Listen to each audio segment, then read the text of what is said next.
Bonjour à tous et à toutes et bienvenue sur Impact Média, le média jeune qui bouge les lignes. Bienvenue surtout sur notre tout nouveau programme, toute nouvelle rubrique, la grande interview, l'arène des jeunes qui défient les grands pour tutoyer les sommets. Aujourd'hui, à l'affiche, nous irons à la rencontre d'un jeune qui n'hésite pas lui aussi à bousculer les plus vieux. Il est jeune, il a 37 ans, mais solide candidat à la présidentielle de son pays, le Cameroun. Bonjour et bienvenue à vous, Monsieur Hiram Yodi. Bonjour Freeman et merci infiniment de me recevoir. Alors, on va commencer très calmement. Qui est Hiram Yodi au quotidien, en dehors de la politique? Qu'est-ce qu'il fait? En dehors de la politique, Hiram Yodi, c'est un Camerounais comme les autres. Je suis un entrepreneur, un employé aussi. Je dirige une usine dans le secteur de l'agroalimentaire. Je suis de formation un ingénieur des procédés chimiques, mais j'ai fait la grande partie de ma carrière dans les métiers de l'audit et du conseil. Je suis présent depuis 14 années. J'ai conseillé les gouvernements, j'ai conseillé les organismes publics, j'ai conseillé les sociétés qui sont principalement actives dans les secteurs de l'industrie, de la transformation et du pétrole. Donc c'est celui que je suis un époux, je suis un chef de famille, je suis un amoureux du sport et de la culture, donc comme je dis, un Camerounais comme les autres. Combien d'enfants, combien de femmes? Pas encore d'enfants, une seule épouse à qui je suis fidèle et voilà, je ne compte pas en prendre une autre. D'accord. Alors, sur la toile, on a écouté beaucoup de choses à votre propos, mais quelque chose qui a quand même retenu notre attention. On vous appelle le président de TikTok. Est-ce que c'est quelque chose qui vous gêne particulièrement? Non, pas du tout. Les personnes qui me suivent sur TikTok sont des Camerounais comme les autres, sont des Camerounais qui s'intéressent à la vie, à l'actualité de notre pays, à la vie politique. Je suis heureux. Si je vais gagner sur TikTok, ça veut dire que j'ai déjà gagné une partie de la manche. On verra comment est-ce que ça se transforme en capital de vote dans les urnes le moment venu. Mais non, je ne suis pas du tout dérangé. Quand vous êtes Camerounais, vous devez vous habituer un peu à la moquerie, à la raillerie. Ça fait partie de notre ADN. Si vous n'êtes pas frappé, il est très difficile d'évoluer dans l'espace public. Donc je m'en amuse moi-même. Ah, voilà. Vous considérez que c'est de la raillerie comme ça? Oui, ça m'amuse un tout petit peu. Ça m'amuse un tout petit peu. Et puis, ça montre quand même qu'il y a une partie des Camerounais qui me sont sympathiques. Et c'est pas mauvais. Comme je dis, ça veut dire qu'on a au moins réussi la première partie de notre stratégie. Maintenant, il faudra qu'on capitalise ça et qu'on puisse transformer cette attention que l'on voit sur les réseaux sociaux en électorat précis le 12 octobre dans les urnes. Super. Alors, moi j'ai aussi une question que j'ai toujours rêvé vous poser. Qu'est-ce qui peut motiver un jeune à qui tout sourit au Canada? Il revient au Cameroun et de surcroît il s'installe dans le paysage politique qui est plutôt hostile au Cameroun, on le sait. Alors, parlant spécifiquement de la politique, j'ai toujours voulu en faire. Donc, ce n'est pas quelque chose de nouveau. Ce n'est pas au moment où j'ai décidé de rentrer au Cameroun que j'ai décidé d'en faire. J'en faisais déjà un tout petit peu au Canada. Donc, c'est une passion, c'est une vocation. Je suis né avec. Je le dis souvent, c'est le premier métier que j'ai voulu exercer. C'était d'être politicien. C'est le rappel des aînés qui m'a amené à considérer que ce n'était pas un métier dont on pouvait vivre. Et donc, j'ai choisi finalement de m'orienter vers l'ingénierie. Donc, je suis un passionné de la chose politique. Pourquoi être rentré au Cameroun? D'abord par, j'avais dit, devoir familial. Je suis l'aîné d'une famille. J'ai eu le privilège de faire des études dans le même domaine que mon père et que plusieurs de mes oncles. Et donc, il y avait un capital familial à venir reprendre en main, à venir gérer. Mais aussi parce que j'avais l'impression qu'au Canada, j'étais un parmi tant d'autres. J'étais un ingénieur parmi des milliers et que j'avais la conviction qu'au Cameroun, je pouvais faire la différence. Et donc, je crois que je suis beaucoup plus utile ici que je ne le suis ailleurs. La vie est difficile partout. C'est vrai qu'il y a des conditions sociales qui sont meilleures qu'ailleurs. Bien sûr. Mais je pense je crois pas au hasard. Je pense que si on est né quelque part, c'est parce qu'on a une valeur ajoutée à apporter là où on est. Voilà. La question aussi qui peut découler évidemment de ce que vous venez de dire, qu'est-ce que vous pensez vraiment de ces jeunes qui quittent tout au Cameroun pour s'installer au Canada, qui ne reviennent plus, qui décident de tout lâcher pour s'installer définitivement dans un pays ou un autre et ne songent même plus à revenir au Cameroun pour eux, qui est beaucoup trop hostile, beaucoup trop difficile? Je les comprends. Je pense que personne n'a le plaisir de quitter le chez-soi. On est toujours plus à l'aise chez soi. On ne quitte pas sa famille, son environnement social par plaisir. Ceux des Camerounais qui décident d'aller ailleurs partent justement parce que les conditions de vie sont extrêmement difficiles et qu'ils pensent qu'ils peuvent avoir un meilleur avenir, ils peuvent protéger l'avenir de leurs enfants, ils peuvent mieux construire leur carrière professionnelle à l'étranger. Je ne leur en veux pas. C'est le résultat de la situation sociale et politique de notre pays. Je leur dis quand même qu'il faut garder de l'espoir, qu'un pays se construit d'abord avec ses ressources et que le fait de partir aller servir d'autres vide notre pays de matières grises qui peuvent nous être utiles et on va à un moment donné subir une nouvelle recolonisation parce que d'autres viendront s'installer là où on aura tout laissé. Le Cameroun est un pays plein de richesses, plein de potentiel. je pense que nous avons quelque chose à faire ici et c'est l'une des raisons pour lesquelles je me suis engagé en politique, parce que c'est la politique qui organise l'espace public et que seule la politique peut mettre en place une architecture qui encourage les Camerounais à rester chez eux. Alors, qu'est-ce que vous pensez du système éducatif camerounais? Est-ce qu'il est à refaire complètement? Oui, c'est mon alignement, c'est celui de mon programme. Les systèmes éducatifs, parce qu'on en a deux au Cameroun, sont le résultat d'un héritage colonial. Bien sûr. Les pays, la France et l'Angleterre principalement, sous lesquels nous avons été sous tutelle après la défaite de l'Allemagne à l'issue de la Première Guerre mondiale, avaient intérêt à bâtir un système qui permettait de former des fonctionnaires ou des relais de l'administration coloniale. Et c'est dans ce système qu'on a évolué depuis, même si on a cherché un tout petit peu à le professionnaliser. Je pense qu'on a un système éducatif qui ne correspond pas à ce que devrait être le système qui produit les compétences pour un pays qui est en voie de développement. Un pays qui est en voie de développement produit principalement des compétences techniques qui favorisent la construction d'une industrie qui, elle, va apporter de la valeur ajoutée et va employer tous nos jeunes diplômés. Mais c'est aussi parce que le système économique qu'on a bâti en réalité ne permet pas d'absorber tous les diplômés qu'on a dans nos universités, nos grandes écoles. Donc il faut à la fois repenser complètement le système éducatif pour en faire un système de production des compétences utiles à l'industrie, mais il faut transformer également le système économique pour qu'il soit apte à absorber toute cette ressource humaine-là qui est produite par nos universités. Oui, on parle souvent d'entrepreneuriat jeune comme passerelle au chômage, pour pallier au chômage. Qu'est-ce que vous en pensez? Non, je pense que l'entrepreneuriat, une fois de plus, existe parce qu'il y a une industrie. C'est toujours une solution? C'est une solution, mais il faut la construire. C'est-à-dire qu'on ne crée pas une entreprise pour créer une entreprise, on crée une entreprise parce qu'elle vient apporter un service, un bien, par rapport à un besoin qui est clairement identifié. Et dans tous les pays du monde, le secteur qui porte la PME, c'est l'industrie. Parce que l'industrie permet de développer un champ de compétences et de métiers annexes. Quand vous multipliez les industries, vous créez des besoins. Vous créez des besoins en logistique, vous créez des besoins en consulting, vous créez des besoins en assurance, vous créez des besoins en services financiers. Et donc c'est là que les PME se structurent donc, pour apporter une réponse claire aux besoins. Donc il faut repenser complètement le modèle économique camerounais d'abord, ensuite transformer le système éducatif pour qu'il s'aligne sur ce modèle économique. Et c'est seulement à ce moment-là que les Camerounais pourront donc créer des PME qui vont venir accompagner la transformation de notre économie. Alors, quelles sont les mesures concrètes que vous proposez dans votre programme pour qu'on puisse lutter contre le chômage définitivement? Deux mesures. Je vous ai dit que le chômage, c'est la conséquence d'abord d'une école qui ne produit pas les compétences dont on a besoin et d'une économie qui n'est pas une économie de la production, donc qui n'est pas capable d'offrir une multiplicité d'opportunités d'emploi. Donc la première des choses qu'il faut, c'est transformer l'économie. Comment est-ce qu'on le fait? On décide de ne plus exporter nos matières premières, de les maintenir localement pour en créer les pôles de croissance, les pôles agro-industriels qui vont permettre d'avoir une économie de la production, une économie compétitive qui va multiplier les industries et donc par conséquent multiplier les opportunités d'emploi.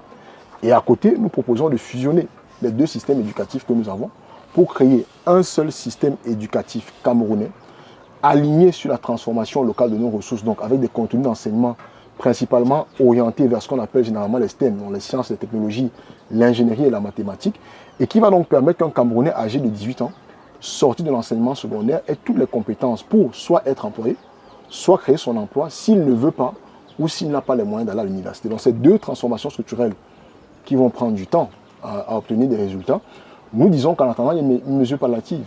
Le Cameroun a déjà créé plusieurs centres professionnels de formation dans les métiers agricoles.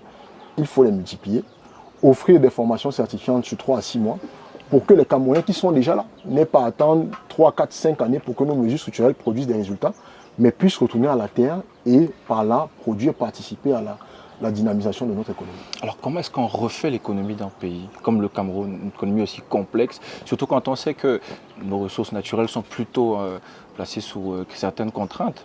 On le sait, historique peut-être. C'est pour ça qu'il faut choisir. Le fait qu'elles aient été placées sous contrainte, c'était une décision politique. Il faut donc prendre une décision politique contraire. Nous l'avons dit, nous allons interdire l'exportation de nos matières premières à l'état brut sans première transformation locale. C'est-à-dire que le bois, le cacao, le fer, le manganèse, l'or, le diamant doivent avoir au moins leur première transformation sur le territoire camerounais, dans les départements où ces ressources se trouvent, afin que les enfants qui soient diplômés n'aient pas besoin de revenir vers les villes, mais puissent directement trouver un emploi localement. C'est une décision difficile, mais c'est la décision que tous les pays qui veulent devenir puissants, et c'est l'ambition que nous avons pour le Cameroun, doivent prendre pour constituer, parce que la souveraineté, la puissance, c'est d'abord une souveraineté, une puissance économique. Et donc, il faut prendre des décisions difficiles. C'est cette orientation-là que nous prendrons pour transformer notre économie. D'accord, mais il y a aussi une question que beaucoup de jeunes se posent, parce que vous l'avez dit, et c'est pratiquement un slogan de campagne, vous voulez sortir du franc CFA. Oui. Comment est-ce qu'on fait ça? Là aussi, décision politique, nous comptons le faire en 3 étapes. La première, c'est qu'une fois que nous sommes portés à la tête de l'État, nous espérons, au terme de l'élection du 12 octobre prochain, nous dénonçons les accords de coopération monétaire qui ont donné naissance au franc CFA, ceux de 72, 73 et je pense 74. C'est la première étape. La deuxième, c'est qu'en tant que leader de la communauté économique et monétaire de l'Afrique centrale, la CEMAC, nous engageons immédiatement un dialogue avec nos pays frontaliers, le Tchad, la RCA, le Gabon, le Congo et la Guinée équatoriale, pour réformer la monnaie que nous utilisons. Et cette réforme, c'est en 4 ou 5 points. Le premier point, c'est le nom de cette monnaie. Faudrait-il rappeler franc CFA? L'appellation originelle, c'est le franc des colonies françaises d'Afrique. Il n'est pas normal que 65 ans après les indépendances, nous utilisions encore une monnaie coloniale. Un héritage encore colonial. Voilà, donc il faut en changer le nom. Il faut réfléchir sur la question de la parité. Doit être fixe, doit être variable. Est-ce que la nouvelle monnaie que nous aurons doit être adossée uniquement sur l'euro ou alors sur un panier de devises? C'est ce que nous défendons, qui intégrerait également le dollar américain et le yuan chinois. Ensuite, il faut sortir la France du conseil d'administration de la BEAC. Nous n'avons pas une banque centrale qui doit être pilotée par les décisions venant d'ailleurs. Bien sûr. Et enfin, avoir le courage d'imprimer notre monnaie nous-mêmes. Parce qu'il faudrait qu'on le sache. Le franc CFA est imprimé à Chamalières en France et nos États payent des milliards de francs CFA pour faire imprimer le franc CFA. Donc sur ces 4 ou 5 éléments-là, c'est des réformes que nous pouvons entamer tout de suite en espérant que les pays frères amis de la zone CEMAC nous suivent. Mais s'ils ne nous suivent pas, comme je dis, nous sommes la locomotive de l'Afrique centrale. Nous prendrons nos responsabilités et à terme, nous créerons notre propre monnaie. Le Ghana l'a fait, l'Angola l'a fait, le Kenya l'a fait, le Rwanda l'a fait. Et leurs économies ne se portent pas pour autant moins bien que celles du Cameroun, dont nous pouvons également le faire, en considérant ce que je vous ai dit sur l'industrie, c'est-à-dire en ayant dopé rapidement une industrie qui va être capable d'absorber le choc de la sortie du franc CFA. Quels sont vos rapports avec la France, justement? Je discute avec tout le monde. En tant qu'acteur politique, le Cameroun n'est pas un pays qui va évoluer en vase clos. Nous aurons besoin d'avoir des échanges avec tout le monde. La France, naturellement, est, j'avais envie de dire, un partenaire traditionnel pour le Cameroun. Je suis pour le maintien de ce partenariat-là, mais seulement dans le respect et la préservation des intérêts des Camerounais. C'est ce que nous défendons. Donc s'il y a des partenariats stratégiques, des partenariats militaires, même comme j'aime pas beaucoup, des partenariats économiques qui permettent de préserver les intérêts du Cameroun avec la France ou avec d'autres pays, nous serons favorables. En tant qu'acteur politique, vous imaginez bien, moi je discute avec toutes les représentations diplomatiques, donc j'ai eu à rencontrer la plupart des ambassadeurs, dont le consul de France à Douala, et je réitère ce que je dis, le partenariat entre la France et le Cameroun doit être repensé. Il doit être assumé dans un rapport d'égalité, d'équité, de pays qui se regardent en allant chercher chacun leurs intérêts. Ok, touchons aussi quand même un peu digital, parce que c'est un sujet qui intéresse beaucoup de jeunes. Après des sondages, il y a eu des questions qui sont revenues quand même. Ouais. Mais comment est-ce qu'on peut avoir enfin une connexion Internet qui est plus fluide, qui nous ressemble? Vous faites comment pour vous connecter quand vous êtes au Cameroun? J'ai les mêmes difficultés que vous. Comment est-ce qu'on fait? Il faut que l'ART fasse son travail. C'est-à-dire qu'il faut savoir qu'en termes d'architecture légale, le Cameroun est l'un des meilleurs pays sur le continent africain. Nous avons les meilleurs textes de loi. Le seul problème qu'on a, c'est l'inapplicabilité de ces textes de loi-là. Et donc, pour y parvenir, on doit mettre à la tête de nos organisations publiques les profils les mieux indiqués. Les entreprises de télécoms qui viennent s'installer chez nous ont un cahier de charges à appliquer en termes de développement du réseau sur le territoire national. Est-ce qu'elles le font réellement? J'en suis pas si sûr. Et quand elles ne le font pas, quelles sont les sanctions que l'autorité de régulation des télécoms prend? Moi, je raconte souvent, je sors du Sénégal, j'ai fait un séjour de quelques jours la semaine dernière au Sénégal. Je suis arrivé à l'aéroport, j'ai payé une puce de téléphone chez Orange, pour ne pas citer l'opérateur. À 1000 francs, j'avais 2 gigas de connexion Internet et ça a tenu pendant 6 jours. Je n'ai pas eu besoin de les recharger. Donc j'en viens moi à me demander si, quand on dit 2 gigas au Cameroun, c'est véritablement 2 gigas. Je ne sais pas comment est-ce que c'est calculé. Non, mais il faut beaucoup plus. Les autorités publiques qui sont chargées de protéger les droits des consommateurs camerounais doivent être beaucoup plus coercitives, doivent être beaucoup plus rigoureuses et véritablement faire leur travail jusqu'au bout. En parcourant les 12 mesures que vous proposez pour réformer complètement le Cameroun, on n'a pas beaucoup vu le digital. Quelles sont les mesures que vous entendez pouvoir mettre sur pied pour une digitalisation comme effective? D'abord parce que le digital est un domaine transversal. Et ce qu'il faut comprendre, c'est que dans ce manifeste, qui n'est pas le programme détaillé, puisque le programme détaillé arrive dans quelques jours, dans ce manifeste, nous avons voulu mettre en vision ou en lumière les 12 axes principaux qui structurent notre vision de transformation du Cameroun, comme vous avez dit, et principalement les réformes qui touchent l'ensemble des secteurs ou la vie de l'ensemble des Camerounais. Le digital est un secteur transversal. Nous pensons qu'il faut le structurer. Et pour le structurer, il faut mettre en place l'architecture qui permette au métier de se développer. Donc, la première des choses que nous allons faire, c'est que dans nos 5 principales capitales universitaires, donc Douala, Yaoundé, Buea, si je ne m'abuse, Tchang et Ngaoundéré, nous allons créer 5 hubs technologiques dans chacune de ces universités-là je ne vais pas dire des Silicon Valley, mais c'est notre ambition, pour permettre que justement avec une connexion Internet de qualité, avec tous les outils de formation et d'accompagnement, que nos entrepreneurs, que nos jeunes dotés de capacités, parce que beaucoup d'entrepreneurs du digital sont des autodidactes, ils n'ont pas vraiment appris ce métier-là à l'école, que toutes ces Camerounais qui ont des compétences puissent avoir la plateforme et l'espace pour consolider leurs compétences et donc créer les PME qui, elles, vont accompagner l'État dans divers secteurs. Je vais parler notamment de l'ambition que nous avons, nous, de mettre en place une plateforme de suivi des projets et des infrastructures publiques qui permettra à tous les Camerounais de savoir comment est-ce que leur argent est utilisé. Cette plateforme devrait être mise en œuvre par les entrepreneurs du digital camerounais. Je ne vais pas parler de la question de la carte nationale d'identité, qui pour le moment est produite par un cabinet externe, mais je pense que très rapidement, à travers ces hubs-là, nous pourrons renforcer les compétences des Camerounais afin que ce soit bien des PME digitales camerounaises qui accompagnent le déploiement numérique de l'État. Alors, on va sortir un peu de ça, de la digitalisation et tout, pour toucher une question qui, à mon sens, intéresse beaucoup les jeunes aussi. Est-ce que c'est facile d'être un jeune leader politique au Cameroun? Non, pas du tout.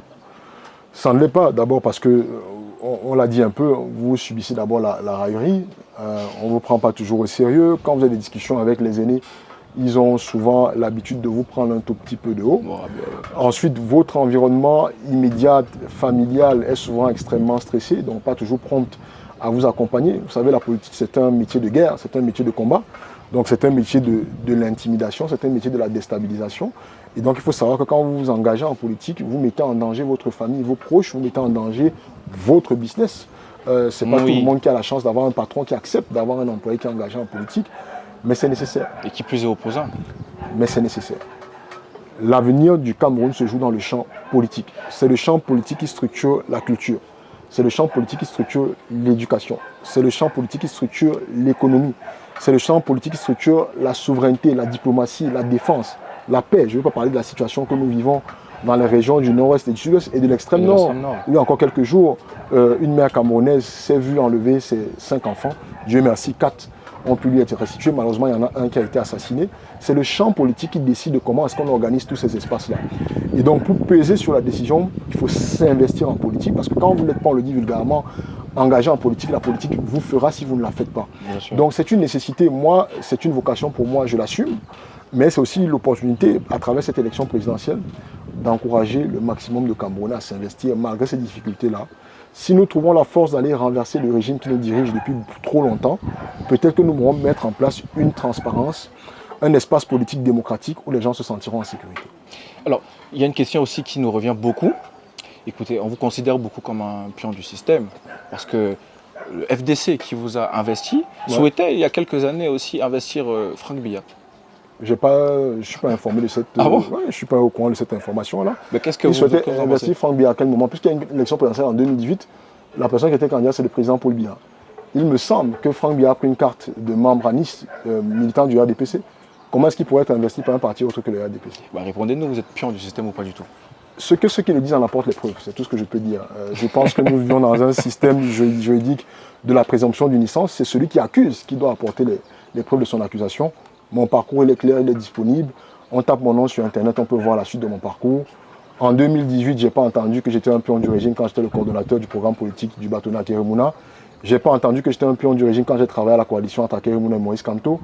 Je n'ai pas entendu que j'étais un pion du régime quand j'ai écrit mon ouvrage à 23 ans, en 2011, Mes rêves de jeunes de Cameroun pour les 50 prochaines années, qui structure mon action politique jusqu'à aujourd'hui. Qu'est-ce qui ferait que subitement aujourd'hui je sois devenu un pion du régime? Je dis s'il y a un quelconque preuve qu'on les apporte sur la place publique. Et ceux qui font un minimum de recherche sur ma vie et celle de ma famille savent ce que ma famille a vécu pendant les 5 dernières années et savent que si j'étais un pion du régime, je n'aurais pas subi un certain nombre d'atrocités. Si vous pouviez résumer votre vision pour le Cameroun en une phrase, quelle serait-elle? Un Cameroun puissant, fort et conquérant. Ce serait ça. Le Cameroun est un pays, et je développe un peu la phrase, je vais au-delà, est un pays qui a pour vocation d'être l'un des leaders sur le continent africain. Il faut le savoir, beaucoup de pays africains ont eu leur indépendance parce que nous avons versé notre sang en nous. Il n'y a pas beaucoup de pays africains qui se sont battus pour l'indépendance. Vous avez quelques rares exceptions. Vous avez l'Algérie, vous avez le Cameroun. Et donc nous nous sommes battus, nous avons donné nos sueurs, nos larmes et notre sang pour que les pays africains puissent retrouver leur liberté. Au moment où on a créé l'OUA, devenue l'Union africaine, parmi les pays fondateurs, il y avait le Cameroun. Je pense que nous avons obtenu 3 des 5 premiers secrétaires généraux de l'OUA. C'est le rôle que nous avions. Et donc le Cameroun a pour vocation de reprendre sa place en tant que leader pour la construction de la renaissance africaine. Et c'est ça l'ambition que je porte, l'ambition d'une nouvelle génération de leaders politiques qui vont reconstruire la puissance du Cameroun pour qu'on retrouve notre respect et notre dignité. Si vous êtes élu en octobre prochain, quelles sont les 3 mesures que vous prendrez en faveur de la jeunesse? 3 mesures phares. Je ne sais pas si je prendrai les mesures en faveur de la jeunesse. Je ne suis pas le candidat de la jeunesse. J'aspire à diriger l'ensemble des Camerounais. Donc, quand vous êtes élu, les 3 premières mesures que vous devez prendre doivent être celles qui solutionnent les problèmes de l'ensemble des Camerounais. Et donc, qui dit 3 mesures prioritaires, doit donc dire 3 problèmes prioritaires. Et moi, j'en identifie 3. Le premier, c'est la situation dans le nord-ouest et le sud-ouest qui touche les Camerounais, qu'ils soient jeunes ou moins jeunes. Le deuxième, c'est la situation économique de notre pays. Et le troisième, c'est notre rapport à l'identité camerounaise.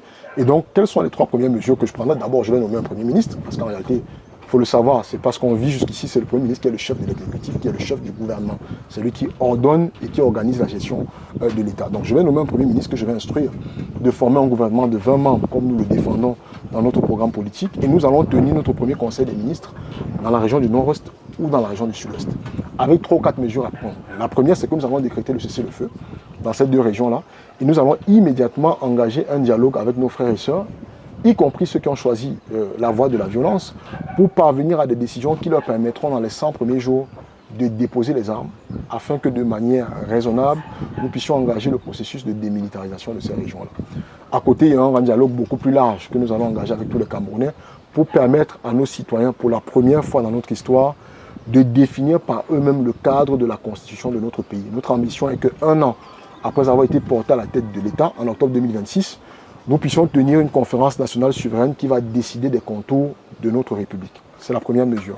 La deuxième, c'est que nous allons procéder à une réduction de 20% des prix du carburant. D'abord parce que le Cameroun, grâce à la chute des barils depuis le début de l'année 2025, a accumulé suffisamment de réserves qui lui permettraient de prendre cette décision-là, qui aura un impact immédiat sur le pouvoir d'achat des Camerounais. Tout d'abord, ça va faire chuter les prix des transports, le taxi dans nos villes, le transport interurbain, mais également les prix de l'ensemble des produits de première nécessité, donc la farine, le riz, le sucre, le sel, et donc essayer de desserrer un peu l'étau qui étrangle le coût des Camerounais à la fin de chaque mois.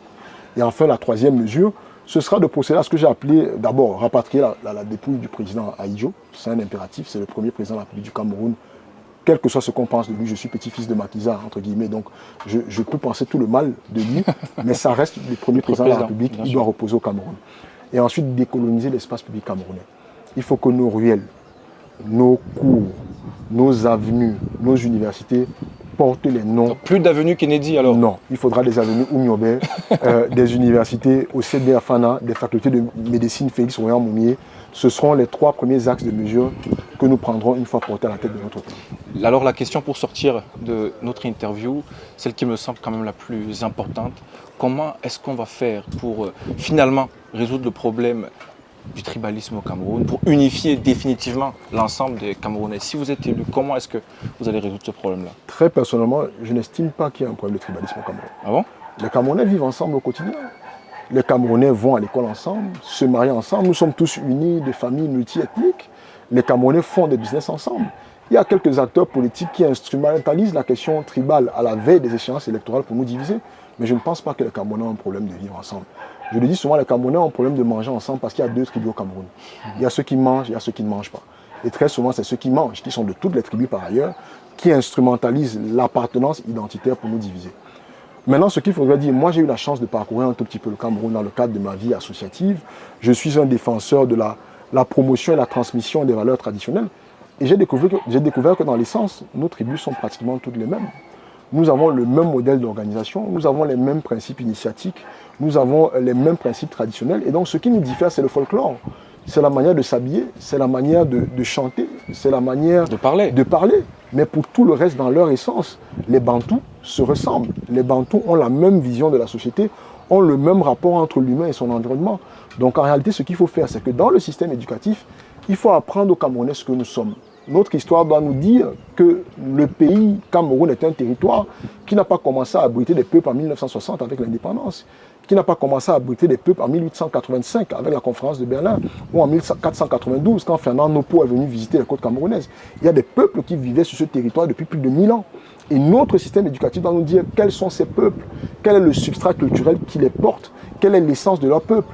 comment est-ce qu'ils se sont structurés dans le temps, comment est-ce qu'ils ont appris à organiser leurs espaces, à défendre leur territoire, à nourrir leur famille, à créer une économie. Nous devons savoir que nous avions déjà des constitutions avant, nous avons déjà des modèles de gouvernance avant. Et donc, quand le canal éducatif va nous permettre de réapprendre cela, on verra en l'autre soi-même, et on ne verra plus en l'autre quelqu'un de différent. En vous remerciant d'avoir accepté notre invitation, Monsieur Iodji, c'était un plaisir de pouvoir échanger avec vous. J'aimerais quand même que vous puissiez donner 3 conseils qui nous écoutent, plus jeunes qui nous écoutent, en regardant certainement la caméra. Merci infiniment. 3 conseils. Le premier, c'est que votre avenir pour chacun d'entre vous ne dépend que de vous-même. Vous êtes maître de votre destin. Vous deviendrez ce que vous aurez choisi de devenir. Il vous faut avoir le courage de sortir de votre zone de confort, de déployer tout votre potentiel pour atteindre vos objectifs. Le deuxième, comme je l'ai dit, le champ politique est celui dans lequel se décide l'avenir de la nation. Il faut vous impliquer, il faut vous engager. Et le troisième, c'est qu'on ne vous dise jamais, ne vous laissez jamais dire que vous n'êtes pas capable de réaliser quelque chose. Nous avons tous et nous portons tous en nous l'étincelle divine. Il nous suffit de décider pour pouvoir. Merci beaucoup. Merci beaucoup, Monsieur Hiram, et bon courage pour la suite. Ça a été un plaisir. Merci beaucoup. Cette vidéo a été réalisée avec l'accompagnement et l'appui de la résidence Massou, située au golfe Bastos, c'est à Yaoundé.